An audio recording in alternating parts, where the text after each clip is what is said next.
Ngayong araw na ito ay papakita ko sa inyo kung paano gumamit ng Brother Laser Printer, mag-refill ng toner at kung magkano ang cost ng printing nito. Tara, simulan natin. Matuto kung paano gumawa. Alamin kung paano. Dito sa Gawin Mo Ito. So una i-unbox muna natin itong Brother Laser Printer. Sa totoo lang, na-unbox ko na to kasi na-testing na namin to. Pero para makita nyo uli yung mga parts na included sa package na to, ay i-unbox natin siya uli. Ito lang naman yung laman nun cord at yung manual na may CD at syempre yung pinaka-printer. So ibaba muna natin yung box katulad na ginagawa ko, tapos mag-abang kayo ng table na paglalagyan ng printer. Kasi itong printer na to, hindi to basta-basta na printer, mabigat itong printer na to, halos nasa 10 kilo ang bigat. Kung di kaya buhatin ng mag-isa, magpatulong sa iba. Tapos syempre, iharap natin yung printer para kitang-kita kapugian nito. Tapos yung saksakan pala nito, kailangan mo pala ng adapter nito. Kung wala ka adapter, bumili ka muna. So una, ilalagyan muna natin ito ng papel para matesting natin mag-print. Ang gagamitin ko papel ay A4. Kaya din ito ang letter size or yung short band paper, tsaka yung long band paper, at tsaka yung legal size na 14 inches. So itong tray nga pa lang ito, ang tawag dito ay tray number 1. Mamaya ipapakita ko rin yung ibang tray nito, yung MP tray or yung multi-purpose tray. So marami mga nagsasabi sa mga ibang reviews na ang tagal daw magbukas ng Brother Laser Printer. Pero i-check nyo sa parte na ito, dito binuksan ko yung Brother Printer. O tingnan nyo kung matagal para sa inyo. Para sa akin naman kasi hindi naman siya gaano talaga matagal. Pinaiinit pa kasi ng printer na to yung toner. Hindi katulad ng mga inkjet, pagbukas mo, ready to print na kasi liquid yon. Ito iba to, pinaiinit pa. So ito, ready na to. Bago mag-print, punta muna tayo sa tray settings, tapos punta tayo sa paper size, tapos baguhin natin yung tray number 1 into A4 kasi A4 ang gagamitin nating papel.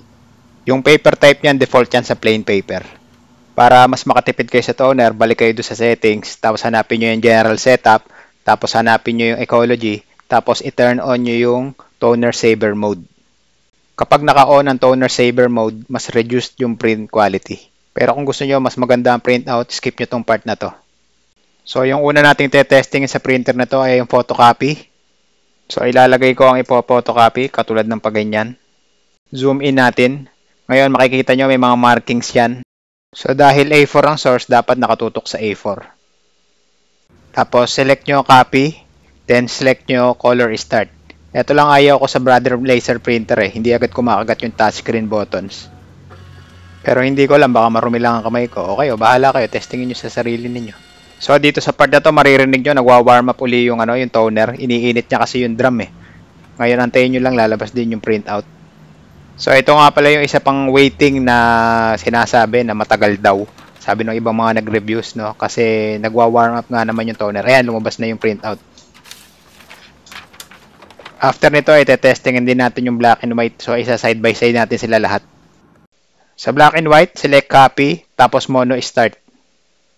Ayan, loading uli. I-cut ko na kagad ang video para makita nyo kagad ang quality. So, mamaya isa side by side natin lahat yan. So, hindi lang puro plain papers ang kaya i-print nito. Kaya din ito mag-print ng glossy paper. So, pag glossy paper, dito tayo gagamit sa may MP tray o yung multi-purpose tray. Ang glossy paper na to medyo makapal. So, pag ginamit nyo sa tray 1, nagja-jam. Gamit ang MP tray ay magpiprint ako mula sa laptop. Ipiprint ko tong image na to gamit ang wireless feature ng printer na ito. Ngayon ay tinama ko lang, ginawa kong portrait. Tapos yung tray, select nyo MP tray. Tapos dahil ang glossy paper ay A4, A4 ang setting ng papel. Paper type, huwag kalimutan gawin itong glossy paper. Nasa kababaan. Tapos, i-print na natin to gamit ang wireless feature ng printer na ito. Para magamit ang wireless feature ay dapat nakakonect sa Wi-Fi ninyo o sa router ninyo ang printer ninyo. Kung makikita nyo, receiving data ang nakalagay. Kung hindi gaanong kabilisan ang inyong internet sa inyong lugar ay hindi advisable na gumamit ng wireless. Kinat ko na ang video kasi medyo matagal talaga mag-print ang laser printer. Matagal lang naman siya sa simula mag-warm up pero pagka nag-print ka ng multiple copies, napakabilis. Mas mabilis pa rin talaga mag-print to kaysa sa mga inkjet. So ito, ituli yung print quality. Ayan, ang ganda. Mamaya, isa side by side natin siya lahat. So, papakita ko naman yung feature nito, yung direct print gamit ang flash drive para makapag-print agad. Nag-error dahil yung format ng flash drive ay NTFS, dapat FAT32. Ngayon, nireformat ko tong flash drive, ginawa ko tong FAT32 sa computer para gumana. Ayan, binabasa na niya yung flash drive. Tapos direct print, select nyo. Tapos antayin nyo lang lumabas yung file, select nyo. Tapos color start kasi gusto ko colored. Kapag hindi nyo sinelect yung print settings, by default sa tray 1 siya kukuha ng papel. Personally, hindi ko ina-advise ang direct print sa flash drive dahil namimili ng file ang Brother Laser printer. Ano ang ibig sabihin ko? Minsan yung mga malalaking size na file, hindi niya piniprint, nag-e-error. Magpiprint naman yung unsupported file pero paglabas ng papel, nakalagay doon, error. Tapos pag mga documents, dapat naka-PDF. So ayan, natapos ko na yung printout. I-side by side na natin sila lahat. So ito yung mga print ko gamit yung Brother Laser printer. No? So itong kaunahan na to, ginamit ko rito Epson Inkjet. Ganyan yung print quality niyan. So, pinotocopy ko yung image na yan, yung photo na yan, into black and white. Ito yung quality niya. Yan, tingnan nyo mabuti ah. Crisp naman yung print. Tapos, pinotocopy ko din siya using colored naman. May bahagyang lines. Pero, maganda pa rin ang print quality. Tapos, ito naman, direct print. From soft copy sa computer, print ko. Mas maganda na yung quality niya. Wala na masyadong lines. Tapos, ito yung glossy printout using Brother Laser printer. No? Direct print din siya from soft copy. So, ang ganda. Maganda ang quality niya. So, ito yung side by side ng glossy printout. Ito yung inkjet ulit. Ito yung laser. From soft copy to ah. Ngayon naman ay ipapakita ko sa inyo paano ang toner replacement. Kung makikita nyo sa screen ng inyong printer ay biglang magkakaroon ng ganyang warning sign. Kapag active ang sign na yan, hindi nyo magagamit ang printer unless palitan nyo ang toner. Parang katulad din ng mga 4-color inkjet printers, ang laser printer na ito ay may 4 na kulay din. Ito ay ang cyan, yellow, magenta at black. Sa case namin ay black ang unang naubos, kaya bumili ako ng black replacement na toner. Ang toner cartridge na to ay TN267 na high yield. Ang kaya nitong i-print ay 3,000 pages. Ang toner cartridge na to ay original at medyo mahirap hanapin. Ang isang toner cartridge na compatible din dito ay ang TN263, kaso nga lang 1,400 lamang ang kayang i-print. I-unbox ko na to at tingnan nyo naman, selyadong-selyado pa. Sa loob ay makikita nyo ang toner cartridge na nakabalot sa isang foil. At binuksan ko to na parang nagbukas lang ng chichirya. At kapag binuksan nyo, tingnan nyo kagad kung 267 nga ang laman. Marami kasing mga counterfeit nito. Para makita ang toners ay buksan natin ng pagganito at hanapin natin ang black. Nasa dulo ang black at hugutin ninyo. Sa mga printers, ang simbolo ng black ay BK o kaya naman ay K. Para matanggal ang toner sa drum ay pindutin ang green lever na to. Sabay hila sa toner.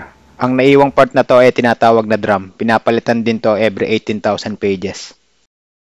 Ngayon ay kabitan natin ang toner, huwag kalimutan tanggalin ang orange part na yan. Pagkatanggal ay slide over nyo lang papasok ng drum. Itong part naman na to ay tinatawag na drum cleaner. Ginagamit lamang ito pagka may guhit-guhit na ang inyong printout. Ipasok nyo na ang toner kasama ang drum, make sure nasa tamang posisyon ito o direksyon. At kapag sinara ninyo na ang inyong printer ay dali-dali na nitong babasahin ang bago ninyong toner. So dito sa part na to, ikakat ko na uli kasi magwa-warm up pa uli ang toner. At nawala na ang please wait sign. Ibig sabihin nun, okay na. Silipin natin ang toner sa bandang baba at tingnan natin kung meron talagang laman. At select nyo lang ang toner life at lalabas na ang levels ng bawat toner. Kompleto na. Puno na ang black. So kanina nung nag-photocopy tayo, kung mapapansin nyo, hindi kasi ang long bond paper dyan o kaya yung legal size. Kasi A4 lamang tong ginamit natin na papel. Kapag magpo-photocopy ka ng legal size o long bond paper, dito mo sa taas ilulusot ng iyong ipo-photocopy. Tandaan na long bond paper din dapat ang nakaset na papel sa tray 1. Next naman ay papakita ko sa inyo ay yung pagseset ng shortcuts. Pindutin nyo ang button na to para maset nyo ang mga gusto nyo mga settings. At masasave ito as a quick shortcut button every time na magpiprint kayo. So ang gagawin ko dito ay magsasave ako ng shortcut na pang photocopy lamang. Dito ay pinili ko ang density at pinili ko ang lightest. Tapos biniba ko ang settings, pinunta ko sa quality at pinili ko ang text. Gusto ko ang settings na to para sa photocopy lamang na pang black and white. Pagkatapos ko maset ay in-okay ko. Tapos pipili ako ng slot na gusto ko dyan pag-savean. Dahil photocopy ang shortcut na to, pinangalanan ko ang shortcut na to na Xerox. Para ma-access ang quick shortcut button ay pindutin lamang dito at lalabas na ang Xerox. Pagka-pindot ay pwede na kayo mag-print gamit ang Xerox na settings. So habang nagpiprint ito ay pag-usapan naman natin kung paano magtanggal ng jam. Italikod natin ang printer at makikita nyo may bukasan to sa likod. So sa ganitong paraan ay mabubuksan nyo ang likod. Yan mismong likod na yan, dyan dumadala yung mga papel pagka nagpiprint. Wala kasi akong actual video na talagang nag-jam yung papel kasi ayoko na itong mag-jam Pag kasi lagi nagja-jam tong printer mo, pwedeng masira yung mga gears ng printer mo Plastic pa man din yun. Halimbawa na lang may jam na papel, ganyan lang gagawin mo. Pipindutin mo yung green button, tapos hihilahin mo yung papel. Tapos yun na, tanggal mo na yung jam, tapos ibalik mo na. Kaso nga, tulad ng sinabi ko kanina, pag lagi nadja-jam yung printer mo, magkakaproblema yan, baka masira pa yung printer mo. Isara na natin at bumalik na tayo sa piniprint. So habang nagpapaliwanag ako kanina, real time yon, 20 pieces ang sinerox ko dito. So doon yung may estimate kung gaano kabilis yung sinerox ko. 20 pieces yun, tandaan nyo. So finish na, mabilis, di ba? So pag-usapan naman natin ngayon kung magkano ang price per print. Ang mas makukumpita ng costing per page ay ang color black. Kasi ang colored ay 3 kulay pa, tapos conforme pa kung gaano kadaming kulay ang piniprint. Kung sa plain black lang, mas makukumpute mo ang costing. So i-compute natin ang black para magkaroon kayo ng idea kung magkano ang price per print. Ito ang halaga ng pagkakabili ko sa TN267 na toner. Tapos i-divide lang natin to sa 3,000 pages. Tapos ang sagot ay add natin ang cost ng isang pirasong papel. Ang magiging sagot ay ang cost per print. So sa tingin mo, patok ba to para sa negosyo, para sa Xerox, o para sa print na pang personal? Sa pagpapakita ko ng cost ng print, kayo na makakasagot sa mga tanong na yan. May mga gumagamit din naman ng printer nito pang negosyo, yun nga lang, ang ginagamit nilang toner ay third party. Pag gumamit ka ng third party na toner ay binovoid ng brother ang warranty nila. So yun, ipakita ko na kung paano gumamit ng Brother Laser Printer. Para malaman niyo kung magkano mga Brother Laser Printer ay ilalagay ko sa description ng official website nila at i-check nyo kung magkano ang mga printer na to. Patuloy lang suportahan ang channel ito sa pamamagitan ng pag-like, share at subscribe. Kaya kung marami ka natutunan sa video na to, God bless sa'yo.